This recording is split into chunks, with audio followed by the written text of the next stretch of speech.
মায়াপুর গ্রামে এক চাষি বাস করত, যার নাম অজিত ও তার স্ত্রী শিলা। একদিন অজিত হাঁটছিল, হঠাৎ দেখে একটি সুন্দর টিয়া। কি সুন্দর টিয়া পাখি! এই পাখিটা যদি বাড়িতে নিয়ে যাই তাহলে গিন্নির অনেক পছন্দ হবে।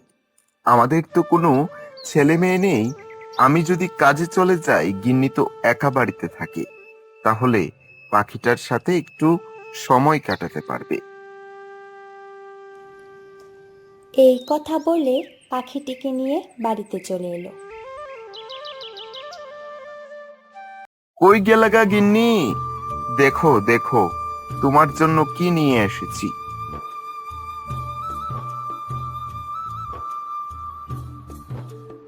এইটা তুমি কি নিয়ে এলে? হ্যাঁ, তুমি দেখি পাখি নিয়ে এলে। আমি এই পাখি পালতে পারবো না, তুমি খাওয়াও। ঠিক আছে, আমি এনেছি, আমি ওকে খাওয়াবো। কয়েক মাস কেটে গেল, খুব ভালোই চলছিল দিনকাল। একদিন শিলা ও অজিত শিলার বাবার বাড়িতে গেল। বাবার বাড়ি থেকে ফিরে এসে দেখে বাড়িতে সব জিনিসপত্র চুরি হয়ে গেছে। এইসব দেখে শিলা অজিতকে বলছে,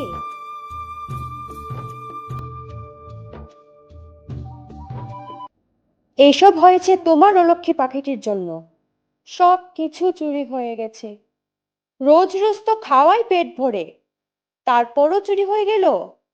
এটা কিছুই বলতে পারলো না। চোরে চুরি করেছে, পাখিটির কি দোষ? আমি এক্ষুনি পাখিটি ছেড়ে দিচ্ছি। যা ক্ষতি হবার তো হয়েই গেছে, এখন পাখি ছেড়ে আর কি করবে? এখন যাও, জমিদার বাড়িতে যাও, গিয়ে দেখো কি করা যায়।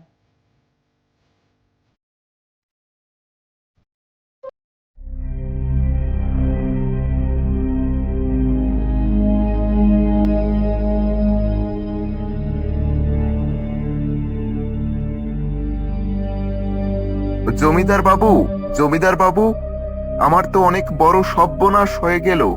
আমি এখন কি করব? আমাকে একটু বুদ্ধি দাও। আরে অজিত, কি হয়েছে? সবকিছু খুলে বলো। কে যেন আমার অনেক বড় সর্বনাশ করে ফেললো। আমার বাড়ির সকল জিনিসপত্র চুরি করে নিয়ে গেল, আমার কিছুই নেই। আর এখন আমি কি করব? এই কি বলছিস? আমাদের গ্রামে চোর এসে গেছে? এটা কি বাইরের চোর নাকি গ্রামের চোর? এই চোরটাকে বের করতেই হবে। তোরা কই রে? কে কোথায় আছিস? তাড়াতাড়ি আয়, অজিতের বাড়ি চল।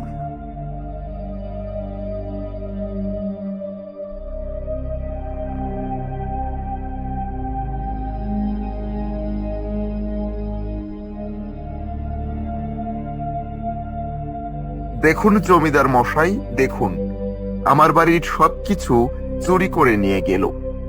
তোরা কি কাল রাতে বাড়িতে ছিলি না? বাড়ি ফাঁকা ছিল? কাল রাতে তো আমরা বাড়িতে ছিলাম না, আমি শ্বশুর বাড়িতে গিয়েছিলাম। ফাঁকা বাড়ি পেয়ে সবকিছু নিয়ে গেল। অজিতের পালিত টিয়া পাখিটি হঠাৎ করে অজিতের নাম ধরে ডাকতে শুরু করলো। সবাই তখন অবাক হয়ে তাকিয়ে রইল। এ কি, টিয়া পাখিটি কথা বলছে? বল টিয়া, কি বলবি বল। কালকে রাত্রে বাড়ির মধ্যে কে এসেছিল, তুই কি কিছু বলতে পারিস? হ্যাঁ অজিত, আমি দেখেছি তোমার বন্ধু মন্টু এই চুরি করেছে। পাখিটি তো সত্যি কথাই বলছে, মনে হচ্ছে আমি আজকে মন্টুকে শেষ করে ফেলবো। বন্ধু হয়ে আমার বাড়ি থেকে চুরি করতে পারলো। অজিত, দাঁড়া দাঁড়া, আমি ব্যাপারটা দেখছি। ও যদি চুরি করে থাকে আর যা যা চুরি করেছে সবকিছু ফেরত দিতে লাগবে, সাথে জরিমানাও দিতে লাগবে। ওরে, সবাই মন্টুকে ধরে নিয়ে আয়।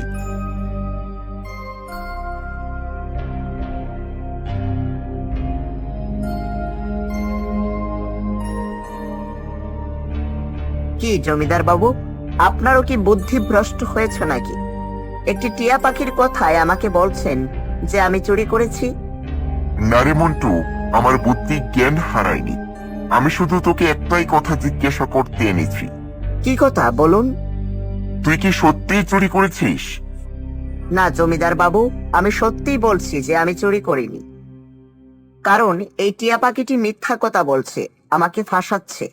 তাইলে আমার কয়েকটি সত্যি কথা বল, আমরা তোকে ছেড়ে দেব। কি কথা জমিদার বাবু, বলুন, আমি সব সত্যি কথা বলবো। তুই কালকে কোথায় ছিলি রাতে? আমি তো কালকে রাত্রে বাড়িতে ছিলাম। মন্টুর মুখে এই কথা শুনে জমিদার বাবু চুপ করে রইল আর বলল, মন্টুকে তোরা ধরে রাখ, আমি একটু আসছি। এই কথা বলে জমিদার বাবু মন্টুর বাড়িতে চলে গেল।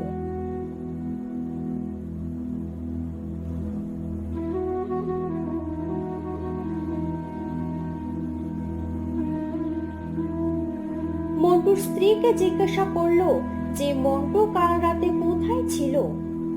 উত্তরে মন্টুর স্ত্রী বলল, কাল রাতে তো মন্টু বাড়িতে ছিল না, মাছ ধরতে গিয়েছিল নদীর থেকে। এই কথা বলছিল। এই কথা শুনে জমিদার বাবু অজিতের বাড়িতে এসে মন্টুকে একটি প্রশ্ন করে।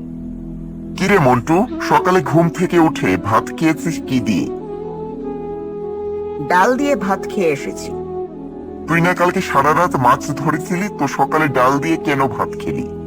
সব সত্যি কথা বল, না হলে এখনই তোকে পুলিশের হাতে তুলে দেব, আর আমি কঠোর শাস্তিও দেব। না জমিদার বাবু, আমি চুরি করেছি, আমার ভুল হয়ে গেছে। আমি আর কোনোদিন এরকম করব না। যা যা চুরি করেছি সবকিছু আমি ফেরত দিব, আর কোনোদিন এমন ভুল করব না।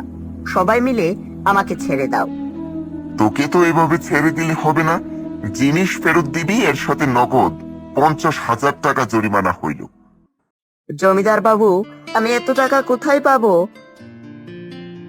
তাইলে তোর জমি বন্ধক দিয়ে আমার কাছ থেকে টাকা নে। মন্টু, তোকে আমি এমন কোনোদিন ভাবিনি তুই আমার এত বড় সর্বনাশ করতে পারলি। আর যদি টিয়া পাখিটি সত্যি না বলতো তাহলে তোকে চিনতেই পারতাম না তুই যে এমন। ছি ছি। আমার অনেক বড় ভুল হয়ে গেছে, আমাকে পারলে মাফ করে দিস। আজ টিয়া পাখিটি থাকার কারণেই তুই যে চুরি করেছিস জানতে পারলাম। এখন কথা না বলে জমির কাগজ দিয়ে আস। জমিদারের কথা শুনে মন্টু ভাবলো, ভুল করেছি, এখন টাকা দিতেই হবে। মন্টু কখনো ভাবেনি যে তার এই কাজের জন্য টিয়া পাখিটি সাক্ষী হবে।